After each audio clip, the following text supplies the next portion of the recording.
आखिर क्यों बार बार कांप रही है धरती, नेपाल ही क्यों रहता है केंद्र।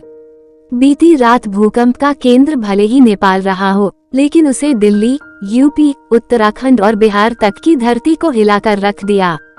लोगों के जहन में अब ये सवाल आने लगा है कि आखिर इतनी जल्दी भूकंप के झटके क्यों आ रहे हैं। भूकंप की तीव्रता 6.4 दर्ज की गई। हालांकि बहुत से लोगों को सो जाने के चलते भूकंप के झटके का एहसास नहीं हुआ, लेकिन जो जाग रहे थे उन्होंने तेजी से कांप रही धरती को महसूस किया। आधी रात को आए भूकंप के चलते लोग इस कदर डर गए कि वो अपने घरों और बिल्डिंगों से निकलकर सड़कों पर आ गए और लगभग 1 घंटे तक परिवार के साथ बाहर ही रहे।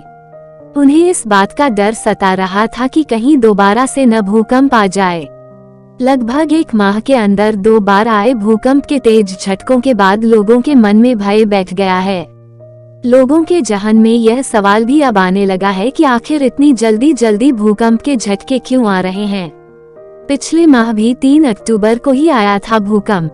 बीते माह में भूकंप 3 अक्टूबर 2023 को आया था और इसके ठीक 1 माह बाद 3 नवंबर 2023 को फिर धरती कांप गई। 3 अक्टूबर मंगलवार को दोपहर 2:53 बजे भूकंप के झटके महसूस किए गए थे। इस दौरान 25 मिनट के अंतराल में 2 बार भूकंप आया था। 3 अक्टूबर को 4.6 और 6.2 तीव्रता के 2 झटके महसूस किए गए थे। वहीं इस घटना के ठीक 1 माह बाद फिर उसकी तारीख यानी 3 नवंबर को एक बार फिर धरती डोली। इस बार भूकंप की तीव्रता 6.4 दर्ज की गई। खास बात ये रही कि दोनों बार भूकंप का केंद्र नेपाल ही था। क्यों आता है भूकंप? पृथ्वी टेक्टोनिक प्लेटों पर स्थित है। वैज्ञानिकों के अनुसार इसके नीचे तरल पदार्थ लावा बहता है, जिस पर ये टेक्टोनिक प्लेट्स तैरती रहती हैं। कई बार ये प्लेट्स आपस टकराती हैं, उसे फॉल्ट लाइन कहा जाता है। बार बार टकराने से प्लेटों के कोने मुड़ जाते हैं। जब बहुत अधिक दबाव बनता है तो प्लेटें टूटने लगती हैं। तब नीचे की ऊर्जा बाहर निकलने का रास्ता ढूंढती है और जब भी ऐसा डिस्टर्बेंस होता है तो भूकंप आता है।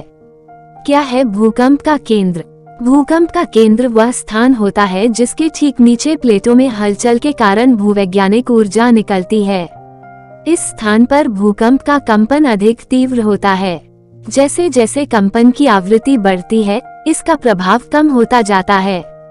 हालांकि अगर रिक्टर स्केल पर 7 या इससे अधिक तीव्रता वाला भूकंप आता है तो झटके 40 किलोमीटर के दायरे में महसूस किए जाते हैं। लेकिन यह इस बात पर भी निर्भर करता है कि भूकंपीय आवृत्ति ऊपर की ओर है या नीचे की ओर। यदि कंपन की आवृत्ति अधिक होगी तो कम क्षेत्र प्रभावित होगा। नेपाल में ही क्यों आते हैं ज्यादा भूकंप? भूगोल के अनुसार 7 महाद्वीपों से पहले केवल एक ही भूभाग हुआ करता था, जिसे पेंजिया कहा जाता था।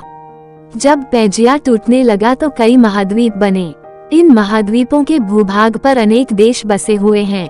इन्हीं देशों में से एक है नेपाल, जो हिमालय की गोद में बसा है। दरअसल नेपाल इंडो ऑस्ट्रेलिया और यूरेशियन प्लेट के बीच की भूमि पर स्थित है। ऐसे में जब 2 टेक्टोनिक प्लेटों के बीच घर्षण या टकराव होता है तो नेपाल में भूकंप के झटके महसूस किए जाते हैं। जानकारी के मुताबिक ये दोनों टेक्टोनिक प्लेट्स हर साल 5 सेमी की दर से एक दूसरे की ओर बढ़ रही हैं। इसी वजह से नेपाल में अक्सर भूकंप देखने को मिलते हैं। गौरतलब है कि इससे पहले साल 2015 में भी नेपाल में भूकंप के तेज झटकों से धरती कांप गई थी। इस दौरान नेपाल में करीब 8000 से ज्यादा लोगों की मौत हो गई थी। भूकंप के दौरान क्या करना चाहिए? जब भी भूकंप के झटके महसूस हों तो सबसे पहले शांत रहें और अपने आसपास के लोगों को आश्वस्त करें। इस दौरान इमारतों से दूर खुली जगहों पर चले जाएं। जब तक भूकंप के झटके बंद न हो जाएं तब तक अपने घरों में न जाएं।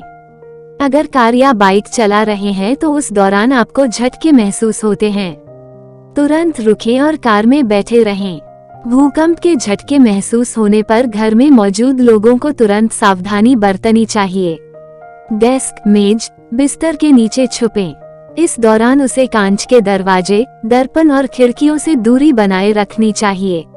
Please like, share and subscribe करें। धन्यवाद।